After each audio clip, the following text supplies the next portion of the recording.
twakenera ba Mogeri Slay bagera mu 10 kugira ngo izo sakoshi zigurwe. Mbega b'influencer bagera mu 10 batwika nka Mogeri Slay. Mbega mu Rwanda ubwo ni nko gukenera ba Rock 10 batwika kugira ngo ugurishe ibintu byawe. Siko mutahamagara ngo mu mpakazi. Mfite igitekerezo. Ako ikintu twakora. Iyo uri kureba gutyo rero, uri kunera ubwoba.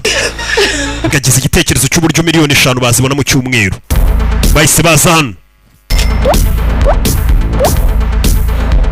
Two names for you boys and girls. Tubafite amazina abiri basore namwe bakobwa. And Pierre Moncler na Mogeri Slay. Mogeri Slay is going to be there. Mogeri Slay mutarabona isura ngagiye kuza kwiyirikana.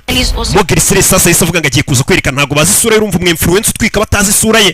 I can give you Alex and a man named Flame. Ndaguhereza Alex n'umugabo bita Flames. Alex and I test. Deliver 5 million rand in cash. Abo bagabo banyatse miliyoni 5 ni bakoresha Alex. Urabigenza gute rero? Influencer selling fake handbags. Umwe influence ucuruza amasakoshi ya fake